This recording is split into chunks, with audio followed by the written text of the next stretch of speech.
Hello, my name is Denise Erskine, and welcome to another segment of Caribbean. On today's show, we have the pleasure of presenting one of the Caribbean's leading contemporary artists, Ken Philmore, the professor.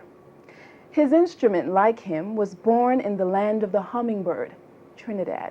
It's the steel pan. Recently, we spoke with Ken Philmore about his desires to take pan to new audiences and expand its musical horizons.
Well, pan was born in Trinidad and Tobago. It was born right after World War II.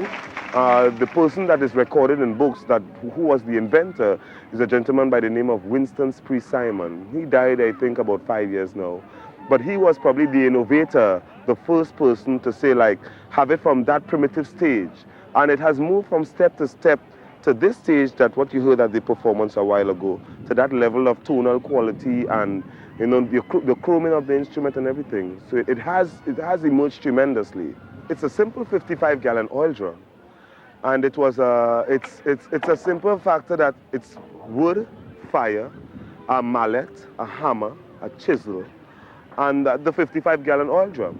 Now the process to make the instrument now, that you would sink it. You would sink the instrument to probably 9.5 to 10 inches deep with a big hammer, big mallet. You sink it, you keep beating it down on the flat face of the drum. When you're finished with that, you take the chisel and a hammer and you hit it going round to make notes like that.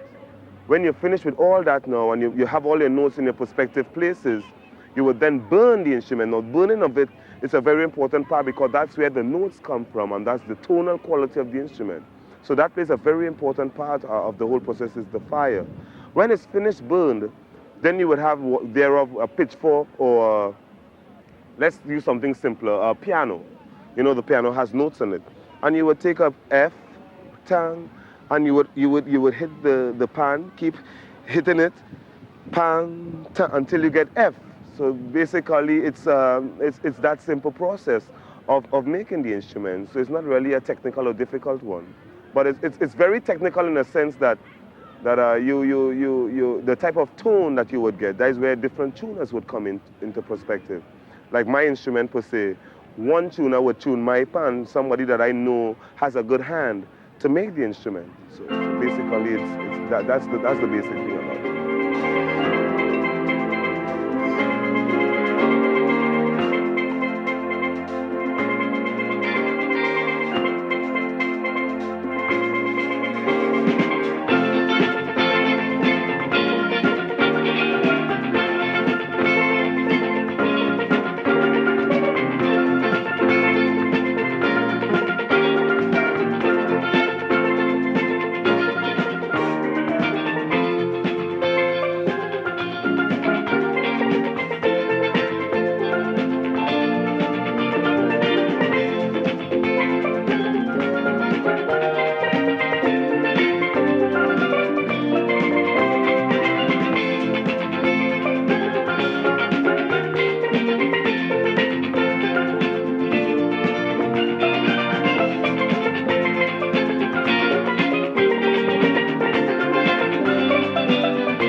Trini, them know this one, right? Yeah, man, let me get on, man.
Sugar boom, sugar boom boom. Sugar boom, sugar boom boom. Sugar boom, sugar boom boom. Sugar boom, sugar boom boom. Sugar boom, sugar boom boom. Sugar boom, sugar boom boom. Sugar boom, sugar boom boom. Sugar boom, sugar boom boom. Yeah!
just totally loved it, and I tried to establish it with jazz.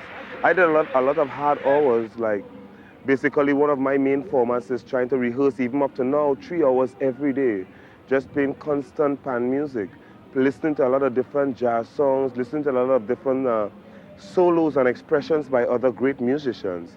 And in that way, so I'm still trying to develop a sense of value where I could take the instrument beyond Yellowbird or rum and Coca-Cola, but on a jazz level, and to be respected as a saxophone or piano or guitar or whatever. That's my sense of value and purpose for the steel band culture. I try to improvise a lot.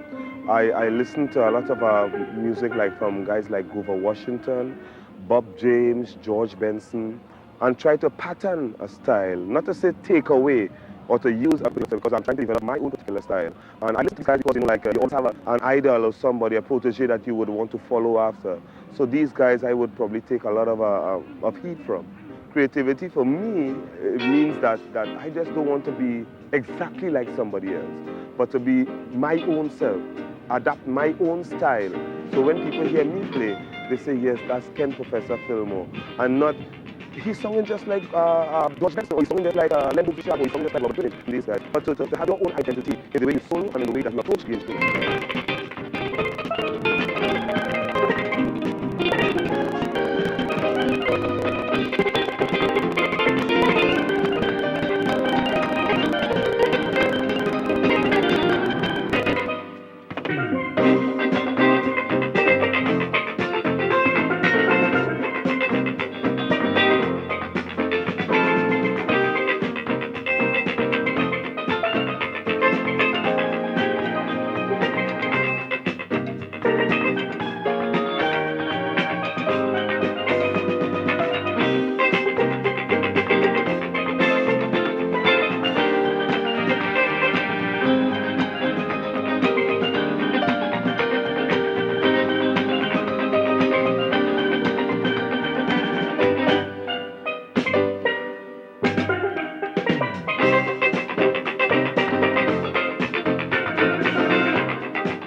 have to try to exploit it.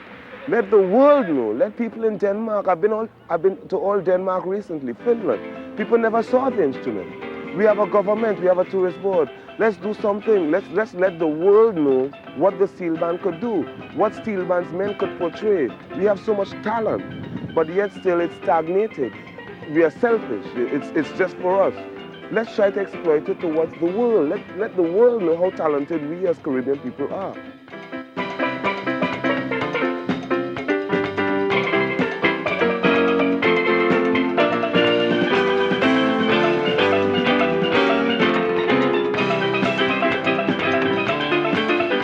Thank you for joining us. I hope you enjoyed the show. Please join us next week at the same time for another segment of Caribbean. I'm Denise Erskine.